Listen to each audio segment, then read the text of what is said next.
estava lá, o homem espiritual, nós percebemos então que é esse homem que ele é regido, e o espírito não pode pecar, né, irmãos? O espírito não pode pecar, o espírito não peca. O espírito é a parte, ou é o aspecto no homem que serve a Deus, que faz a vontade de Deus, que se alimenta de Deus, que adora a Deus, que compreende as coisas de Deus. É a parte do homem que foi ressuscitada para que a gente pudesse então se reconciliar com Deus, tá? Então a gente precisa fazer tudo isso que nós discutimos na primeira parte da aula, ou seja, lançar mão dessas benesses de Deus aí, né? Vamos fazer a leitura aqui na página 58, lá o homem espiritual, vocês acharam aí? 8.2, que é 1 Coríntios, né? Nós lemos mais do que o verso 15. O homem espiritual é assim chamado por ser impulsionado, controlado e dirigido pelo Espírito Santo. O seu eu está vivo, mas se acha crucificado com Cristo. Olha só, quem é o eu? Não é a alma? Lembra que a gente falou na semana passada? Foi retrasada, eu acho. Foi passada? Passada foi o homem carnal, né? Mas eu entrei na questão. Então a alma é o próprio eu. Essa alma que é a minha natureza.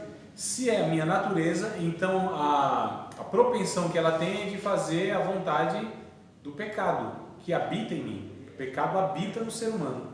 O pecado é a parte do ser humano, é o resultado que o ser humano pode produzir, é pecado. Lembra que eu falei? Goiabeiro produz goiaba, coqueiro, coco, ser humano pecado?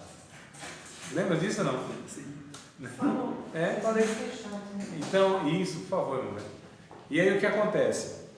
Então esse eu, esse ego, essa naturalidade do homem vai fazer com que ele sempre escolha fazer o errado. É natural do homem. Não precisa ninguém ensinar a fazer isso. Nós falamos a respeito da condição do homem, o homem pecador, o homem... Falamos. Então, isso acredito que está claro. Mas esse eu, então, ele está crucificado, que é o Gálatas 2:20. Já estou crucificado com Cristo, vivo não mais eu, mas Cristo vive em mim. E agora, a vida que vivo na fé, vivo-a no Filho de Deus, que me amou e a si mesmo se entregou por mim. É o que diz o Gálatas 2:20. Então, ele é crucificado. Romanos 6:11, alguém ache, por favor, aí? Romanos 6:11, para ler, rapidinho. Então, o homem espiritual é aquele que o Espírito controla, dirige e o impulsiona para fazer a vontade de Deus, né? Então, a gente... 6:11 de Romanos, quem achou pode ler. Da mesma forma, considerem-se mortos para o pecado, mas vivos para Deus em Cristo Jesus. Isso, só o espiritual pode fazer isso, né? E aí o que acontece, irmãos? A gente percebe aqui que o homem espiritual é este que faz a vontade de Deus. Ele é inclinado, a inclinação espiritual o leva a fazer a vontade de Deus. E aí a gente já sabe, todas as vezes que a gente não faz a vontade de Deus, pode ser porque nós negligenciamos aqueles meios da graça que a gente falou, né? Então vamos lá. O plano e a vontade de Deus é que sejamos espirituais. Romanos 12:1-2. Isso é fácil, não precisa nem pegar a Bíblia, vocês têm na mente. Eu já falei pelo menos umas 257 vezes aqui, desde que a gente começou o curso. Romanos 1, capítulo 12, verso 2. Rogo-vos, pois, Nathalie, que apresentei, rogo-vos, pois, irmãos, que apresentei os vossos corpos, né, santo e agradável a Deus, que é o vosso culto racional. E não vos conformeis com este mundo, é o que diz o texto aí, né, o chato que eu quero pegar. Não vos conformeis com este mundo, mas transformai-vos pela renovação do vosso entendimento. Então, a mente renovada todo o tempo, vai fazer com que a gente se fortaleça na vida espiritual. Ver mais sobre o ano espiritual lá em Gálatas 6:1, que eu acho interessante. Depois vocês marcam aí, tá? Eu nem vou ler agora, mas vale a pena vocês pegarem essas referências. 1 Pedro 2:5, aí eu quero ler. 1 Pedro 2:5, porque vai falar, se não me falha a memória, que nós somos essas pedras vivas, né? Vós como pedras vivas, sois edificado casa espiritual. Me parece que é isso aí, está escrito. Faz tempo que eu não leio, mas eu lembrei agora desse texto. 2:5. Pode ler, eu Vós também como pedras vivas, sois edificados casa espiritual e sacerdócio santo para oferecer sacrifícios espirituais agradáveis a Deus por Jesus Cristo. Olha só, nós somos essas pedras vivas, irmãos, esse templo que Deus está erigindo, está levantando no meio desse mundo caído. Então nós somos essas pedras vivas, essa construção. Cada cristão, ele então, metaforicamente, né, uma metáfora, ele é aí um tijolinho a mais nessa parede que Deus está levantando, inclusive para que o mal não avance. Então nós somos essas pedras vivas, essa casa espiritual. O Hebreus 5:14, também eu acho que vale a pena a gente estar vendo aqui, vai dizer que o mantimento sólido é para os perfeitos, ou seja, para os maduros, né? Os quais, em razão do costume, têm os sentidos exercitados para discernir tanto o bem como o mal. Então, irmãos, essa mente, porque assim, fala aqui do exercício, né? A mente precisa ser exercitada.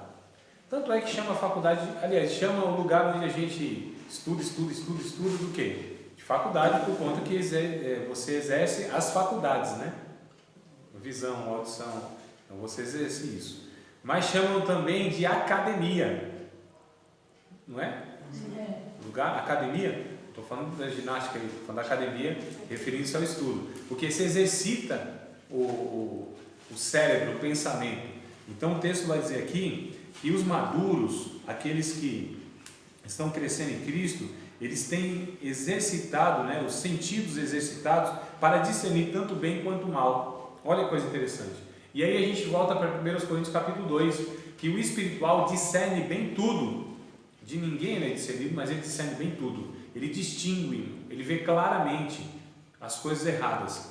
Na verdade, eu percebo que no nosso meio tem poucas pessoas espiritualmente maduras. Infelizmente, as pessoas não discernem, são alienadas, a maioria são alienadas. O que é uma pessoa alienada? Alienada. Vocês não lembram assim de alien, extraterrestre? Alienada, parece que vive no outro mundo. Gente que não discerne, gente que não percebe, gente que não distingue, gente que, não, está tudo bem, maravilha, se melhorar vira festa. Como diz o nosso amado irmão Paulo, estou falando do apóstolo, estou falando daquele gente boa da Bahia, vira festa aqui, meu camarada, ele diz assim, né? Um pau quebrando aí, o mundo se desgraçando, e se melhorar vira festa. Que alienação é essa? Aí já fala ali.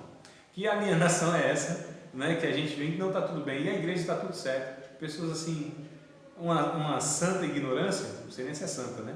Mas é uma ignorância que tem a respeito da realidade das vidas, não discerne as coisas, não discerne o que está sendo, como está sendo levado essas pessoas para o caminho ruim. Então a gente precisa de discernimento. Quando a gente ouve uma mensagem, coisa boa, né, Márcio, que está sendo essa questão não sei se a teologia que está proporcionando isso, mas quando ouve a mensagem, já distingue e falou, opa, não é assim. Mas era antes assim? Talvez não, né? Da minha parte não. Da maioria de nós, a gente que vai crescendo, vai discernindo, vai exercitando os sentidos, para discernir então. E aí a gente já não vai aceitando tudo quanto é coisa que não tem nada a ver com o Evangelho. E a gente não aceita comportamentos. É por isso, ontem, uma irmã perguntou assim, André, e agora, o que eu faço? Por exemplo, estou aprendendo que o certo é isso, isso e isso. Aí eu ouço lá do pastor falando aquilo. E eu disse, não tem jeito, é inevitável, é o conflito mesmo. Você vai percebendo, não tem jeito. É inevitável mesmo, né? Então, é natural das pessoas que discernem, estão discernindo, os outros não discernem. Estão lá sendo manipulados e nem sabem que estão sendo manipulados. A pior, irmão, isso é terrível. Gente que está sendo enganada e nem sabe que está sendo enganada. Olha que coisa horrível. Ela não faz ideia que está sendo enganada, não é? Não faz ideia o que está acontecendo. Não faz ideia para onde ela está indo. Eu fico preocupado, porque tem pessoas, talvez, é mais ou menos assim, alguém já pagou uma conta, ou pelo menos pensou que tinha pago uma conta. Sim, está despreocupado. Daqui a pouco vem lá no Serasa, um SPC. Aí você olha assim, Ô mulher, e essa conta? Você não pagou não? Aí a mulher fala, não, pensei que você tinha pago. Aí já pensou, irmão? Você não pagou essa conta não? Pagou não? Que sensação ruim. Não é que sensação ruim, irmão? Né? Nossa, uma coisa que eu pensei que já tinha sido resolvida. Já pensou chegar no céu ou não? Ou chegar no céu, mas assim, em outro momento? É que vão chegar no céu alguns, mas em um momento diferente, né? É o momento do julgamento. Aí não é vantagem. Senhor, mas eu pensei que estava tudo certo, eu era salvo. Ela, não. Tua conta não foi paga, não. Já pensou, irmão? A gente fala, não estou de brincadeira, mas isso é seríssimo, não é? E hoje, então, as pessoas que vão se despertando, passam anos e anos e anos na igreja, em igrejas aí, né, sendo enganadas em certo sentido, vivendo um negócio que não tem nada a ver com o evangelho, aí daqui a pouco descobre assim e fala, nossa. Então, é isso aí que é o espiritual, aquele que discerne bem todas as coisas. O relacionamento do homem espiritual com Deus, estão acompanhando aí? Estão conseguindo acompanhar? O relacionamento do homem espiritual com Deus. O homem espiritual é exatamente o inverso do homem natural. Este relacionamento é tríplice. O homem espiritual aceitou a Cristo como seu Salvador, nasceu de novo espiritualmente, ele submete-se inteiramente a Cristo como seu Senhor em todas as áreas da sua vida. Em todas, esse é o espiritual. Ele é cheio do Espírito Santo. Oh, que maravilha, hein? Ele tem gozo, paz, amor, longanimidade, benignidade, bondade, fidelidade, mansidão e controle de si mesmo. Esse é o cheio do Espírito Santo. Tem vigor e vida espiritual abundante. Sabe aquelas pessoas, irmão, que enfrentam os embates da vida, as dificuldades da vida, as tribulações, as angústias, e não para, segue em frente, né? Me lembro do salmista, o Salmo de Davi, ele disse, ó, Senhor, com o Senhor eu salto muralha, atravesso no meio do exército, saio do outro lado e está tudo certo. Essas pessoas vigorosas espiritualmente, né? Vence as batalhas na oração, vence na perseverança. Pessoas perseverantes, entusiasmadas, porque hoje a gente vê assim muita gente que era fogo puro, é um ânimo e fazia isso e aquilo. Encontrei um rapaz hoje mesmo com muita tristeza. Um rapaz que no comecinho da minha fé, a gente caminhava junto, a gente ia para as vigílias juntos, a gente evangelizava junto, a gente estava ali servindo a Deus junto, né? Um pregador assim, pregava com todo entusiasmo, com toda autoridade. Nossa, pregava bem melhor do que eu, uma pessoa assim desenvolvia a mensagem. Eu andava com ele, inclusive, que eu falei, tem que andar com gente que é melhor que eu, né? Mas aí eu vi assim hoje, eu falei, nossa, não perseverou o rapaz. Ele e outros mais ainda, né? Tanto eu podia falar de muitos outros, né? Que nessa pouca caminhada minha de quase 2 décadas, eu vi que não perseveraram. E outros entraram por uns caminhos aí bem complicados. Não perseveraram na doutrina, na comunhão, na oração, né? O que diz o texto bíblico, na doutrina dos apóstolos, na comunhão, na oração e nem no partir do pão. Então essas pessoas, elas não perseveraram. Então gente cheia do Espírito Santo é aquilo que é contínua. Aquela pessoa que não... Porque tem gente que tem dia que está assim, fogo puro. O outro dia está bebendo cachaça. Um dia está falando de Jesus que é uma maravilha. Outro dia está fofocando. Um dia está animando os outros. Outro dia está, ó céus, ó vida, ó dia. Né? Está aqui numa lamentação terrível. Que a pessoa está orando por todo mundo no dia e no outro está desesperado. Então essas pessoas inconstantes, essas pessoas que não acharam uma constância na vida, uma perseverança na vida. A Bíblia diz, na vossa perseverança vocês vão possuir a alma de vocês. Não é o que diz o Lucas, né? Jesus dizendo, no caso. Então é cheia do Espírito Santo, gente cheia do Espírito Santo. Sabe por que pessoas deixam de ser cheias do Espírito Santo? Não? Vamos ler o texto de Efésios capítulo 5, verso de número 16, não, 17, não, 18 e 19, 18 e 19. 18 e 19. E não enchei-vos, né, do Espírito Santo. Olha a palavra, enchei-vos. Esse texto, ele vai trazer uma ação contínua. Não é uma coisa que estanca, não é uma coisa de uma vez só. É cheio do Espírito Santo, enchei-vos. Se encham, continue se enchendo. Enchei-vos do Espírito Santo. Efésios 5:18. Enchei-vos do Espírito Santo, né? Mas antes vai dizer, não vos embriagueis com vinho. Não vos embriagueis com vinho, mas... que leva à libertinagem, mas deixem-se encher pelo Espírito. Exato. Falando entre vós. Falando entre si, com salmos, hinos e cânticos espirituais, cantando e louvando de coração ao Senhor, dando graça constantemente a Deus Pai por todas as coisas, em nome do nosso Senhor Jesus Cristo. Vocês percebem, irmão? Então, essa ação contínua, isso que não é uma coisa única, né? Não é algo que se faz e está resolvido, não. É uma vida contínua, uma perseverança. Todos os dias.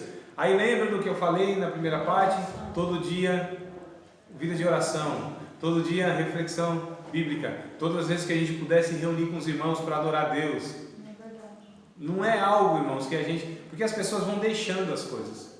Ninguém se esfria do dia para a noite, espiritualmente falando. As pessoas vão deixando, deixa um negócio aqui, deixa outro ali, não se pode, não, isso aqui não, tal. Vão deixando os hábitos, né? Vão abandonando aqueles momentos que tinham, a prioridade que tinha, e sorrateiramente, como diz o pentecostal, um sapatinho de algodão, né? Vai entrando na nossa vida assim coisas que vão tirando a prioridade daquilo que de fato é prioridade, que é minha adoração, minha vida com Deus, minha vida de oração.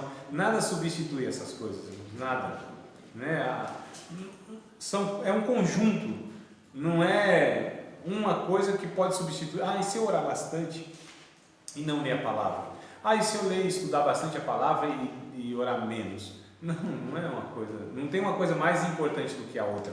Tem um conjunto, né, de fatores que vão contribuindo para que a gente tenha uma vida espiritual abençoada, ou coisas vão contribuindo para que a gente deixe de ter então essa vida espiritual aí. Então, perseverança, constância. Isso a gente via nos crentes da antiguidade, viu, irmãos? Porque hoje a gente vê um negócio complicadíssimo, né? É interessante porque assim, para um crente se desviar é difícil, mas hoje, meu Deus do céu, parece que para cada igreja assim organizada tem 4 desviadas. Isso é uma estatística que fizeram aí no nosso país, eu estou falando aqui. Para cada igreja organizada assim tem 4 que estão aí desviadas, ou seja, já fizeram parte, já estiveram orando, já estiveram adorando a Deus, já estiveram contribuindo, já estiveram evangelizando, já estiveram pregando e ensinando, e aí para cada igreja tem 4, irmãos. Olha só. É a marca principal dos últimos tempos, é justamente a chamada apostasia, o desvio da fé. Parece-me que é a marca principal, esse volume muito grande de pessoas que fizeram parte da comunidade de fé e hoje estão aí totalmente desvirtuadas. É um negócio complicado, não é não? André, Sim. Esse negócio assim é bem complicado, né? Você está falando de pessoas numa época, né? Tá bem assim, né? Ser uma pessoa que você fala assim, nossa, isso daí, né? Que as pessoas olham e de repente essa pessoa acontece alguma coisa, às vezes na vida, ou alguma coisa assim, uma coisinha, ou às vezes a gente nem sabe o que é, a pessoa já se bandeia, né? Assim. Às vezes eu fico pensando assim, né? Meu Deus, mas o que acontece, né? Porque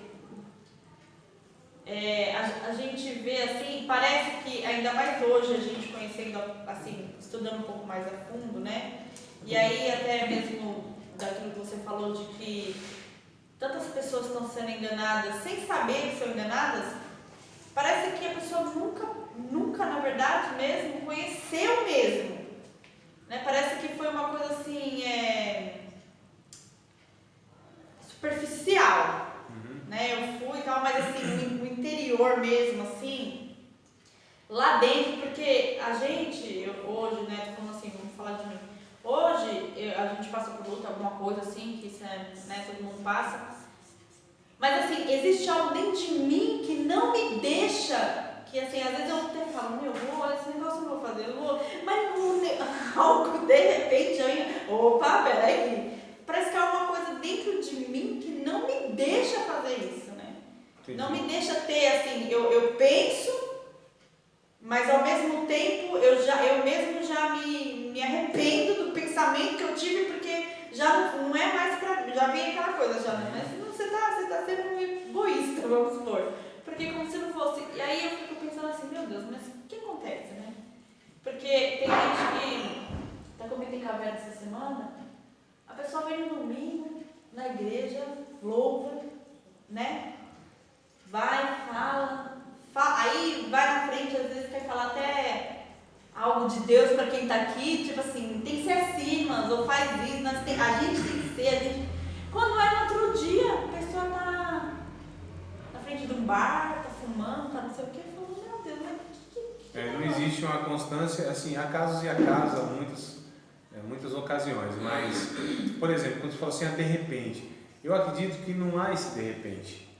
São coisas que nem a pessoa mesmo percebe, nem a pessoa identifica, né? E aí quando vai ver, quer dizer, mas de repente fulano, não foi de repente. Igual o Sansão? Não foi Ele achou isso, que mais ou tava- menos. O Sansão a gente vê que foram passos, né? Que ele foi tomando, foi desprezando, foi desconsiderando. Isso aqui. Ele não foi percebendo, porque é claro, irmãos, que a mulher estava enganando ele. É claro que a mulher foi lá, enganou, ele viu, olha que coisa louca, porque a mulher falou um negócio, é claro que ela enganou, e ele parece que assim, viu, mas não percebeu, ou não deu o valor devido. Não, calma aí, você me enganou? Como pode? Não, continuou de boa lá, não, como continuar o relacionamento e tal. Bom, se a mulher já mentiu, já me enganou, então tem alguma coisa que eu preciso identificar ali, não é? Ele não foi levando naquela autoconfiança e tal, vamos embora, né? O pecado é algo que a gente pode conviver com ele, lidar com ele. O pecado, ele não pode ser domesticado, irmãos. Não é um bichinho de estimação, que eu posso aceitar que ele more comigo, esteja ali, eu alimente. Não, o pecado ele precisa ser morto, assassinado. Não, do pecado eu estou falando. Do pecado, ele precisa ser morto, ser crucificado e sepultado, não é? Então o pecado a gente não negocia. Então pessoas não se percebem, você não está identificando? O Tiago vai dizer que o pecado ele tem processos. Capítulo de número 1 de Tiago vai dizer que ele tem processos. Não é do nada, não é de repente. Aconteceu. Quando eu vi, eu estava na frente do motel com a outra. Como assim? Não, não. Você não percebeu que estava se envolvendo afetivamente, né? Que estava dando atenção para a pessoa que você não deveria dar atenção, que você estava negligenciando a sua esposa em casa? Estou falando de uma situação só, tá? Um exemplo. Você não percebeu que você estava tendo intimidade com uma pessoa que você não devia ter intimidade? Aquele nível de intimidade era só com a sua esposa? O que aconteceu? Então teve passos, não foi identificando, não foi se importando, comportamentos. Até que pode, né? Não, mas é só isso. Mas não foi nada demais, eu só estou conversando, eu só estou não sei o quê. Né? Então são coisas que. Existe uma geografia, que é a geografia do pecado, né? Onde aquela área é área de risco, né? Onde a gente tem comportamentos que a gente precisa perceber, não, aqui é campo minado. Eu não posso desconsiderar isso. Então a gente, na verdade, percebe que Tiago vai falando que há passos. A pessoa é tentada. Aliás, existe um desejo, capítulo 1. Bora ler então, já que vocês querem ler. Então, tudo bem. Porque no 1, acho que Vamos lá, capítulo de número 1, versículo de número 13. 13. Isso, 13, nós vamos ler até o 15. 13, 14 e 15, Tiago capítulo 1. Ninguém sendo tentado, diga, de Deus sou tentado, porque Deus não pode ser tentado pelo mal, e a ninguém tenta. Mas cada um é tentado quando é atraído, a palavra está engodado aí, não é seduzido, tá? Engodo aqui é uma sedução, né? Engodado, tá engodado aí? Palavra terrível. Então, cada um é tentado quando é atraído e seduzido pela sua própria concupiscência, ou seja, o seu próprio desejo ilícito é quem o seduz. Olha só, irmãos. Depois, havendo então esse desejo ilícito, que aí na Bíblia ruim, está concupiscência, isso é um xingamento, né? Concupiscência então é desejo ilícito, que não é permitido. Havendo desejo ilícito concebido, dá à luz o pecado. O pecado sendo consumado gera morte. Então, o pecado não gera morte enquanto ainda está no desejo, no pensamento, na intenção. Não é? Um que eu não achei até agora. 13. 13, Ah, 14, 15. 14 e 15. Ô André, um menino Ah, lá certo. na loja do trabalho, ele falou assim, um dia, não sei porquê, a gente conversando lá, ele falou assim, ele vai todos os dias para o ponto de ônibus, né, pega o ônibus no lugar onde ele mora, todos os dias ele vê uma menina ou mais de uma, e ele sente desejo. Coisa boa. O ruim é se esse menino olhasse para a menina e não sentisse desejo, eu ia ficar preocupado. Mas ele sente desejo. Casado. Ah, não, aí não, aí não é na coisa Aí eu boa. falei pra ele, aí ele falou assim, porque eles estavam num debate lá, ele e outro menino. Mas se eu já pensei, se pensar já é pecado, aí eu Peca logo, né? falei agora. Aí, Já pensou, já pecou, já faz. não, mas aí ele falou que ele não faz, só que ele pensa. Ele falou assim, não vou pra minha mulher, mas eu penso. Sim. Eu falei, não, mas você só passou na sua mente, você deixou, porque às vezes você olha, porque é normal do ser humano olhar. Claro, e o homem Mas você muito mais. deseja, O homem- mas você, se você não desejar, se você olhou, mas você ainda. Pior que eu desejo. Ele acaba de falar, pior que eu desejo. Então, a preocupação é essa, porque assim, o homem, eu estou falando principalmente do homem. O homem ele é atraído pela figura feminina. Né? Ele é atraído, não tem. Pode ser um homem cristão. Tem um livro muito bom para os homens cristãos chamado A Batalha de Todo Homem. Todo o homem, também o cristão, ele é tentado na área sexual. O homem cristão que fala que não é tentado na área sexual é mentira, ou ele é tão desapercebido que ele nem percebe isso, que eu acho difícil. Irmãos, não é? Nós somos. É que assim, eu até já falei algumas vezes com a minha esposa sobre essas questões. Eu sou homem. E não quer dizer que eu sou safado, que eu não tenho caráter, que eu não sou um regenerado. Eu sou um homem. Eu não deixei de ser homem. Meus hormônios não se converteram. Não é? Existe uma química. Ô, irmãos, se aproxima-se de mim uma mulher bonita, até meio desnuda, existe uma química do meu corpo com o corpo dela. Isso é química, isso é natureza. E nem tem nada de errado nisso. Por favor, me entenda aqui. Não tem nada de errado nisso, da atração. Química, eu estou falando. Reações do corpo, eu estou falando. Tá certo? Não estou falando que. Então o homem é tarado? Não estou falando. Mas existe uma. Não, existe. A mulher não entende isso. A mulher não entende isso. É por isso que as mulheres casadas com os homens cristãos precisam ter uma clareza.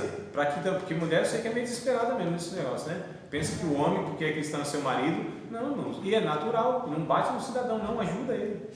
Né? Isso precisa ter essa compreensão. Claro, né? Precisa ter essa compreensão. Então o homem cristão não deixa de ser homem. A questão é que a gente não alimenta essas coisas. Essa é a questão. Pensamento, eu não mando no meu pensamento. O pensamento vem. Se eu falar algumas coisas, vocês vão escandalizar. Eu sei disso. Né? A gente está. Porque a gente idealiza um negócio assim que não é a realidade das coisas. Se perguntar para alguns homens se eles forem honestos. Mas não é só homem não, viu, André? Não, mas eu estou falando Mas mais. você tá falando de homem. Essa parte é mais. Os homens são mais tentados na área sexual do que as mulheres. Isso é via de regra. Existem as exceções. Estou falando via de regra. Então, assim, se perguntar para alguns homens de Deus, estou falando de Deus, homens de Deus, gente de Deus mesmo, homens de Deus, fala assim, rapaz, assim, num culto, você estava assim, o culto, bênção pura, o fogo caindo, de repente vem um pensamento ou uma imagem assim, uma mulher pelada. Se eles forem honestos, eu falo, já aconteceu comigo. Fala, então é safado. Não é safado, irmãos. Pensamento nós não mandamos. A gente não decide o que eu penso ou o que eu não penso. Vem o pensamento. Agora a diferença é o que eu faço com esse pensamento. Eu alimento esse pensamento. Aí o Martinho Lutero disse assim, eu não posso evitar que um passarinho sobrevoe sobre minha cabeça. Eu posso evitar que ele faça um ninho na minha cabeça. Aí que está o perigo, é o que o Tiago vai falando. Os passos, irmão. Então vem pensamento. Opa, veio o pensamento? Tem problema. Eu subjugo esse pensamento à palavra de Deus. Né? Eu repreendo esse pensamento. Esse desejo que vem, eu não vivo pelos desejos do meu coração. Eu vivo pelo meu entendimento, pela minha convicção de que eu sirvo a Deus. Ou você acha que nenhum homem de Deus nunca pensou em algum momento da sua vida em de repente trair a esposa? Bom, irmãs, né? Somente. Agora, isso não deixa de ser homem de Deus por conta disso. Não deixa. Se perguntar como a Kelly disse para as mulheres, algumas mulheres de Deus, se já veio no coração dela um pensamento, alguma coisa, de repente viu um homem e falou assim, nossa. Né? E ainda em momentos de fragilidade no relacionamento matrimonial. Exatamente.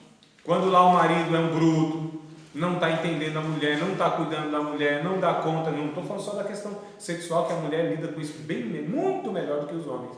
A mulher entre uma barra de chocolate e o sexo, a barra de chocolate e o beijo. Entre uma noite bem dormida e o sexo, vai a noite bem dormida. É ou não é assim? Então, então eu até perdi o raciocínio. A mulher. Então a mulher no seu momento de fragilidade, de repente, aí um homem num emprego, cara bonito, não é aquele barrigudo, feio, velho, você está lá, né? Aquele cara que você já sabe o costume. Desculpa a palavra, está gravando. Calma aí, que isso aqui tem que ser em off. Ai, padre.